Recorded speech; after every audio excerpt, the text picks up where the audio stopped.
Hey y'all, good morning. Welcome back into a day in my life. I don't know what to call this vlog yet, but I woke up yesterday thinking about the best way to put this vlog together. Thoughts were swirling.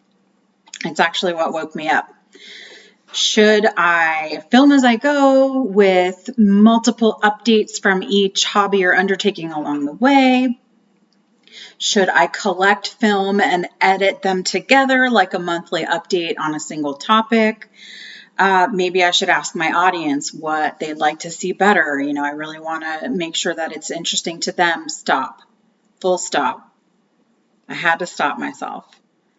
And I thought to myself, Kate, is there a possibility that you are overthinking this? Yes, the answer is absolutely yes. And I was able to recognize that because I just discussed it with my therapist this week. And so I kind of felt called to just share it out to you guys. She called it a thinking trap, and I call it a waste of my energetic reserve. Let me explain. I spend so much time thinking about how to make my content more enticing, appealing, interesting, that when it comes time to execute those ideas, whatever they are, I have zero energy left to actually do the damn thing. This is a perfectionist tendency, and it is really self-defeating. Why? Why is it self-defeating? How is it self-defeating? So I like to use a technique called the 5 whys. It's a really easy root cause analysis technique, and I do it a lot for all kinds of topics. So if you're not familiar with the 5 whys, I'm just going to go through it really quick, and maybe it'll resonate with you. You ask yourself why 5 times to continue going deeper and deeper. Number 1, why? Why do I overthink this? Why do I spend so much emotional energy in this way? Well, it's because I really want people to like my content. Why? Why do I really want people to like my content? Well, because if you like my content, then that means that you like me, right? I want people to like me. Why do I want people to like me? I want people to like me because it makes me feel like I am interesting, like that I am worthy of your attention. Why do I want people to think I'm interesting and worthy of attention? We're skirting the shadows here. I think it's because I feel like I'm not interesting and I'm not worthy of attention sometimes. Why? Why do I feel like I'm not interesting or worthy of attention? This is the shadow place. But in a shallow little nutshell, I've always conformed myself to the interests of the people around me. Very rarely in my life have I been authentically myself. And early on, I think it was because I wanted to fit in. I wanted to feel aligned with something or someone. And then later on in life, it was because I didn't know how to be authentic. I didn't know that, Kate. Now, if I were really shadow digging here and unmasking and doing the work, I would ask why again, and I would ask why again to step further into the shadow, find the foundation of this framework, of this survival mechanism, to begin to understand it. But that's a song for another time. So circling back, overthinking is a perfectionist mentality.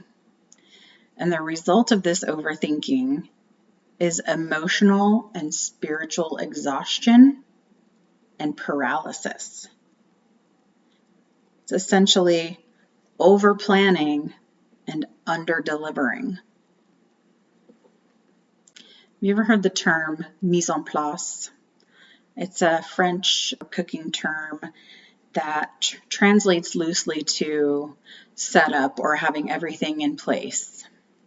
And it's good to have everything in place. It's good to have a plan, but it's also okay to go off the cuff. It's also okay to explore a topic that might not be fully developed. And I have even started prefacing conversations with my husband, Chris, who is a wonderful husband and partner, but I still have those perfectionist tendencies even with him. So I've started prefacing some conversations with him by saying, hey, this is not a fully formed idea, but here's what I'm thinking. So with that being said, here's my hobby updates for you. Not fully formed ideas, but here's what I'm thinking. I wanted to show you guys a couple of seed packets that I got. I've got some chocolate cherry sunflowers for my Gothic garden. I'm going to try to plant those this week. They are burgundy with a black center. Very cool. And then I also got white sage just because I felt like that might break things up a little bit. I also have some burgundy poppies. I can't find the seeds right now, but I do have some more seeds coming too, so I'll share those with you and hopefully get these in the ground. The other thing I wanted to share is that I went to a metaphysical fair this weekend and had a great time. We went to Wichita for the first time, and I bought some crystals. I bought some towers.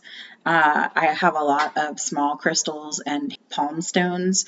These are my first larger pieces. So the first one I got is selenite.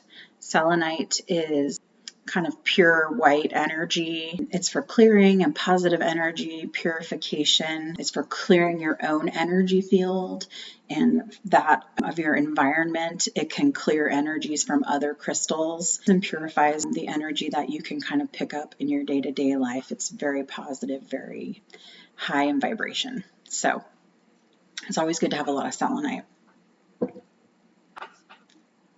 The next one I want to show you, this is carnelian, and I love the different colors on the back side of this and the pattern, and then it has a real sparkly geode-like slice out of it. Carnelian is vibrancy, empowerment, and self-confidence, and passion, inner creativity. And for me, it's like being bold, brazen even, and being passionate and confident. So I love this one. The next tower I got, this is a little bit smaller, but you can see it's about as long as my finger. This is a chevron amethyst. You can see like the pattern that it has. Amethyst is a calming stone that allows you to move through life in a higher state of being. It's calming, it's connection, it's a quiet mind.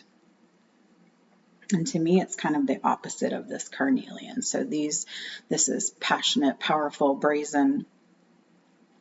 This is calming, intuition, inner peace, moving gracefully through life, that kind of thing. So I feel like these have a good balance.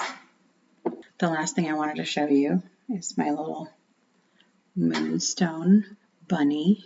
This rabbit represents me because bunnies are cute and curious.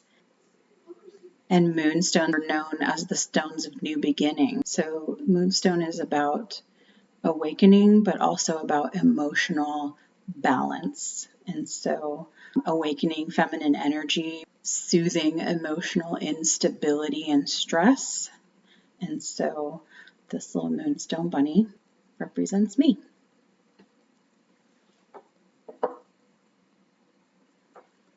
So that's what's new. Thanks for watching. Let me know in a message or a comment if you'd like to hear more about shadow work or any of the techniques that I use for self-awareness, understanding. If you have any suggestions for my Gothic garden, I would love to hear from you.